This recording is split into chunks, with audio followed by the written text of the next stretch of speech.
माननीय मुख्यमंत्री को आम ओडिशा नवीन ओडिशा कार्यक्रम माध्यम सारा ओडिशार जुगान्तकारी परिवर्तन और उन्नयनमूलक कार्य रूपांतर घटी। आज बामनघाट उपखंड रायरंगपुर ब्लॉक पुरानापाणी पंचायत अधीनस्थ पड़ियाठारे पंचायत स्तरीय सचेतनता शिविर तथा बीडीओ श्रीमती नारायण प्रियदर्शनी अध्यक्षतार उद्यापित हो जाएगी।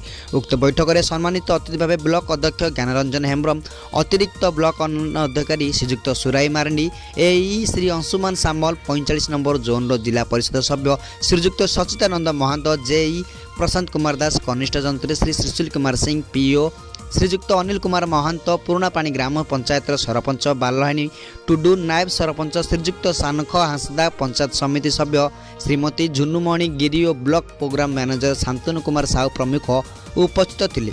सभा प्रारंभ में अतिथिगण श्री जगन्नाथ फोटोचित्र में प्रदीप प्रज्वलन पर दासकाटिया माध्यम गायक भरत चंद्र बेहेरा और साथी द्वारा सरकार विभिन्न योजना विषय लोक सचेतनता करथिले।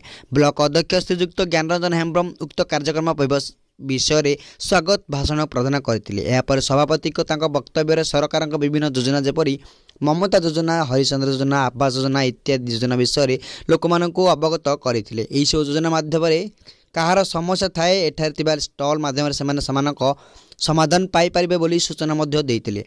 पुरानापाणी ग्राम पंचायत सरपंच बालाणी टुडू वक्तव्य सरकार योजना गुड़िक लोक कल्याण निमंते उद्दिष्ट, एणु उक्त योजना गुड़िक यथाशीघ्र लोक मैंने लाभ उठाइवाई परामर्श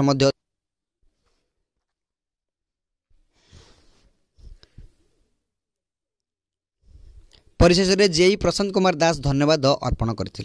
उक्त सभारे आशाकर्मी, अंगनवाड़ी कर्मी, स्वयं सहायक गोष्ठी, पुरानापाणी ग्राम पंचायत ग्रामवासी वृंद, समस्त वार्ड मेंबर तथा समस्त सरकारी विभाग अधिकारीगण यथा पानीय जल विभाग, कृषि विभाग, राजस्व विभाग, रायरंगपुर ब्लॉक कर्मचारी वृंद, मत्स्य प्राणी संपद, जंगल संपद विभाग, स्वास्थ्य परिवार कल्याण विभाग, खाद्य योजना विभाग, आवास योजना विभाग, समन्वित शिशु विकास योजना विभाग प्रमुख जोग देते।